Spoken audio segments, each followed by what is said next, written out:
Um dos grandes equivalentes cinematográficos a jogar tudo na parede, e algumas coisas até que funcionam.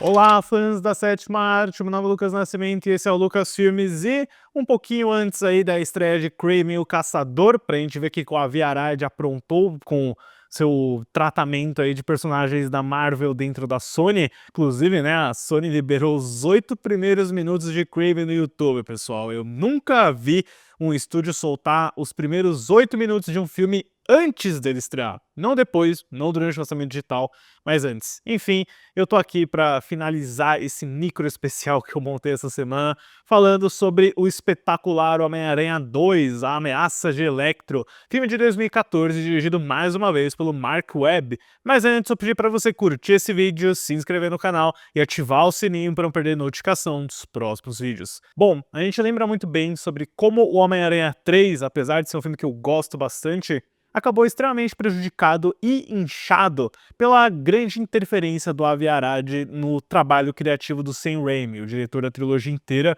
que se viu meio que obrigado a trabalhar com mais vilões, com Venom, mais personagens, mais subtramas, e isso acabou gerando a própria saída do Sam Raimi do quarto filme que eles estavam desenvolvendo e a um reboot comandado pelo Mark Webb, o espetacular Homem-Aranha com Andrew Garfield, que chegou dos cinemas em 2012.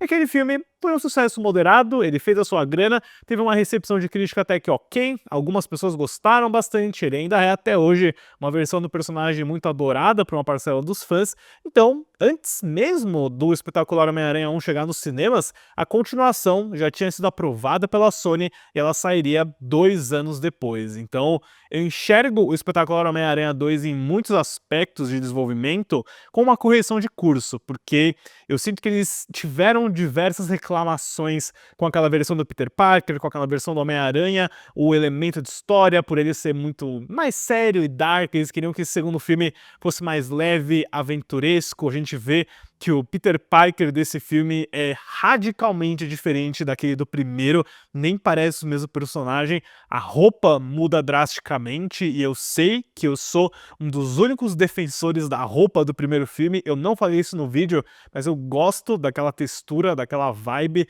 e a roupa do segundo filme é a preferida dos fãs, ela é bem fiel à versão Ultimate dos quadrinhos, ainda pra mim, a melhor ainda seja do Tobey Maguire, com toda certeza. Então a gente vê literalmente colocando essas duas versões do uniforme lado a lado, que a ambientação, que a vibe que eles queriam com esse segundo filme é bem diferente.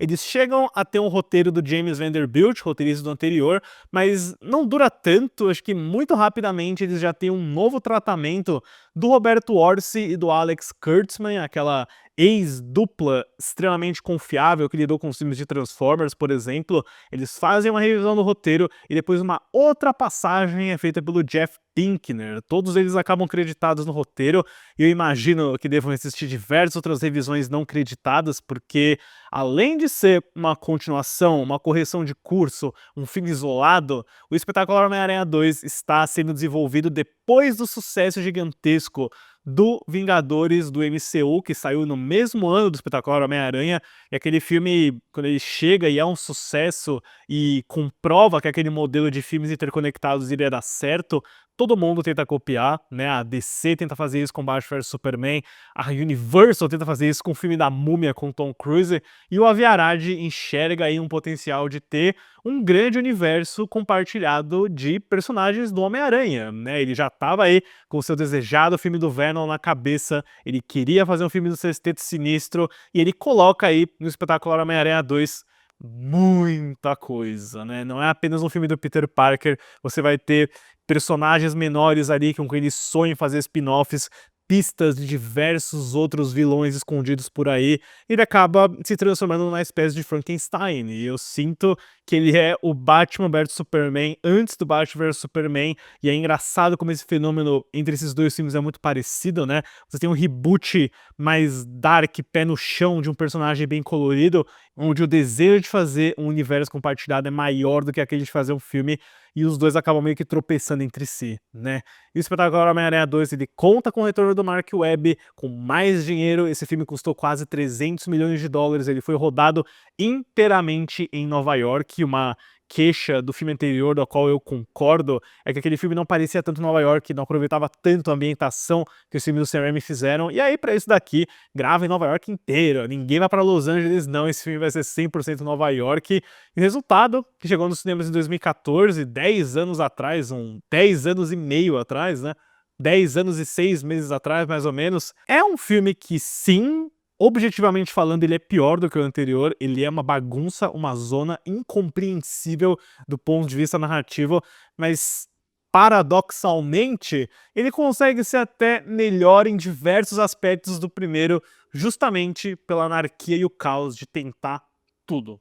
A história do filme volta a seguir o Homem-Aranha de Peter Parker, vivido por Andrew Garfield, que tenta lidar com seu namoro com Gwen Stacy, vivida por Emma Stone, enquanto é ameaçado pela chegada do vilão Electro, vivido por Jamie Foxx, e o retorno de seu velho amigo Harry Osborn, vivido por Dane DeHaan. Então, né, por onde começar com o espetacular Homem-Aranha 2? Ele tem muitas subtramas, muita coisa acontecendo ao mesmo tempo.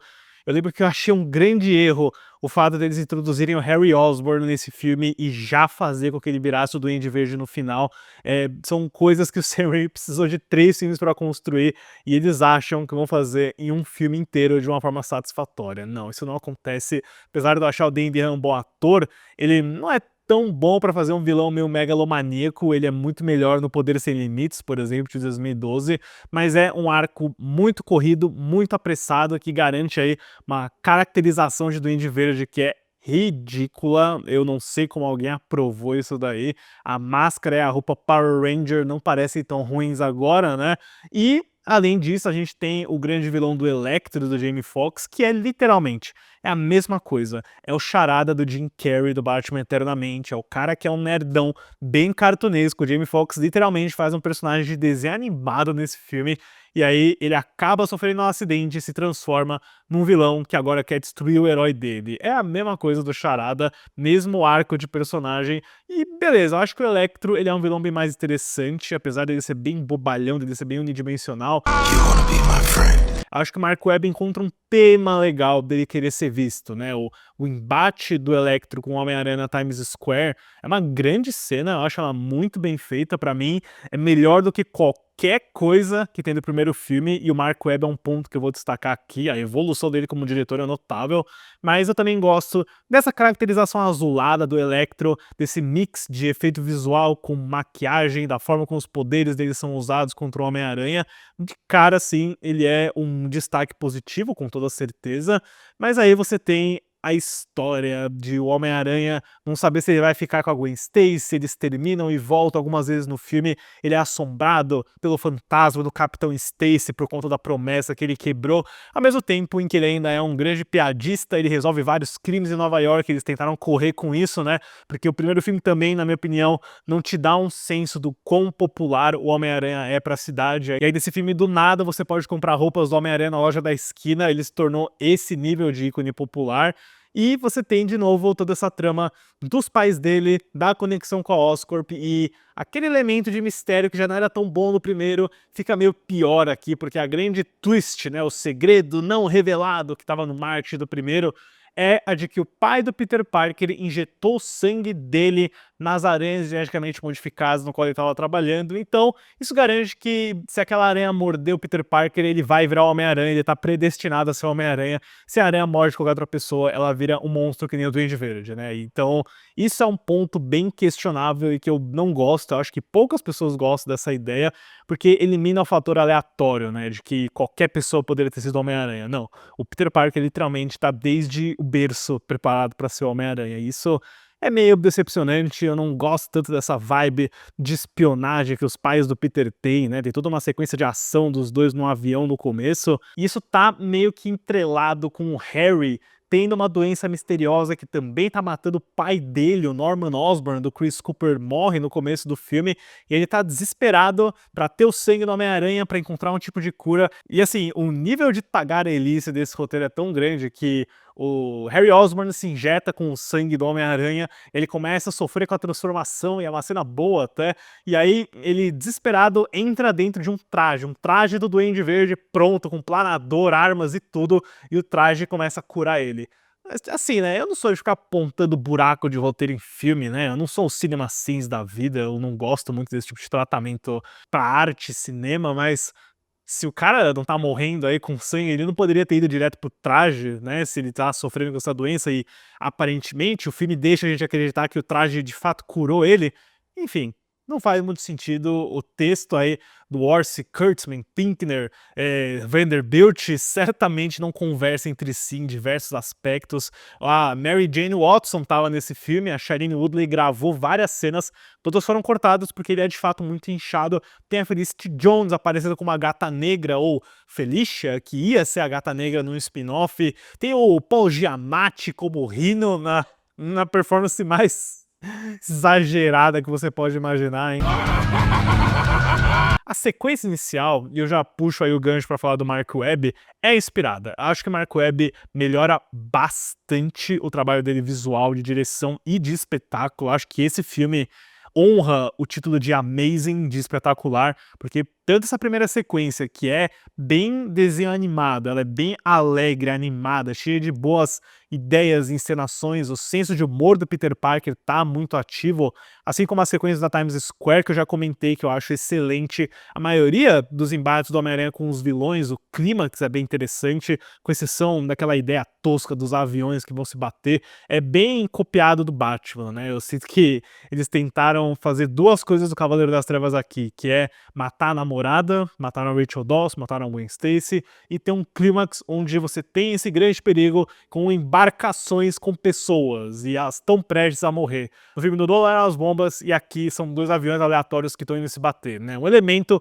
que certamente não devia existir na primeira versão do filme, e alguém pensou isso na pós, porque os efeitos nem são tão bons. Mas no geral, eu gosto das sequências do Homem-Aranha se balançando pela cidade, da energia, da fotografia do Dan Mindel, que é um cara muito confiável, né? Ele fotografou a maioria dos filmes do J.J. Abrams. Eles fazem uma mudança muito notável aqui, que é sair do digital do primeiro filme e ir pra película anamórfica. Esse filme aqui tem cores muito mais vibrantes, ele captura muito bem essa energia de cidade grande de Nova York, o azul do Electro e os raios garantem planos maravilhosos. Eu acho que ele é um filme deslumbrante visualmente, para mim nem se compara com a pobreza visual do primeiro filme.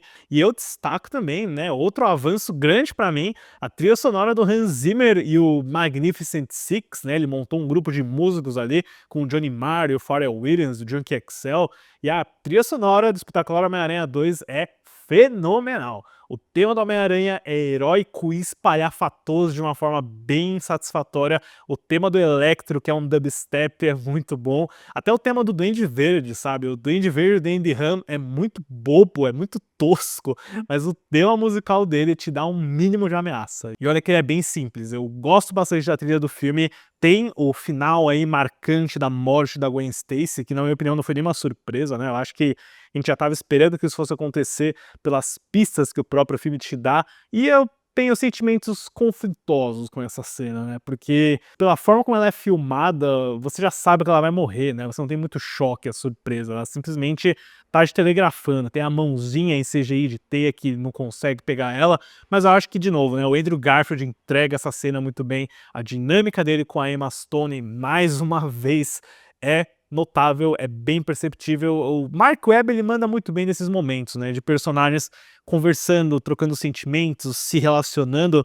Isso é um ponto extremamente positivo, mas, de novo, né, o Espetacular Homem-Aranha 2 é uma grande bagunça, que você tá vendo aí um plano megalomaníaco do Avi Arad de setar diversos filmes, oportunidades e ideias, mas assim, na minha opinião, né, ele é um filme que joga tanta coisa na parede, que não tem a menor preocupação com coerência narrativa, que ele acaba acertando até, né? Eu acho que ele vai tentar coisas tão diferentes uma da outra que inevitavelmente alguma coisa vai funcionar. Eu acho que nesse sentido, música funciona, a direção do Mark Webb é muito boa, eu acho que a concepção de como o Homem-Aranha tem que ser, na personalidade, no humor e o senso de responsabilidade, é bem melhor desse filme do que do primeiro. E eu acho que, assim, entre algo um pouco mais redondinho, porém executado de forma sem graça e sem inspiração, que nem o primeiro, que é algo que não faz o menor sentido narrativamente, mas que tem, ao menos, alguma criatividade para criar sequências isoladas, eu fico com essa opção, com toda certeza. Para o espetacular Homem-Aranha 2, a ameaça de Electro, dou uma nota 5. E no lado financeiro, a Sony Pictures estava esperando $1 bilhão, estava já pronta para provar continuações, porém não foi tão bem assim. O filme estreou nos Estados Unidos em 2 de maio de 2014 com 91,608 milhões, que ajustado para a inflação de hoje dá cerca de 122,155 milhões, para um total doméstico de 203,605 milhões, que ajustado para a inflação dá cerca de 271,487 milhões, e no mundo inteiro um total de 716,891 milhões, que ajustado para a inflação dá cerca de 955,904 milhões, menos do que o primeiro filme fez. Isso colocaria a franquia num caminho que muitos fãs nunca imaginariam ver, mas que levaria a um reboot, mais um reboot e um crossover do Homem-Aranha com o MCU, que levaria aí pro Tom Holland, Homem-Aranha de volta para casa, Capitão América, Guerra Civil e toda essa fase atual do Homem-Aranha que a gente tá vivendo, né? E a gente também tem que levar em consideração aí e-mails vazados da Sony Pictures. O Sony Hack em si renderia um vídeo por si só. Mas enfim, pessoal, deixe nos comentários depois o que vocês acham do Espetacular Homem-Aranha 2 e qual vocês preferem, primeiro ou segundo. Eu sei que eles não são exatamente os mais populares entre filmes do Homem-Aranha, mas deixe nos comentários depois que eu vou adorar dar uma olhada. Certo, pessoal? Obrigado pela visita e até a próxima sessão.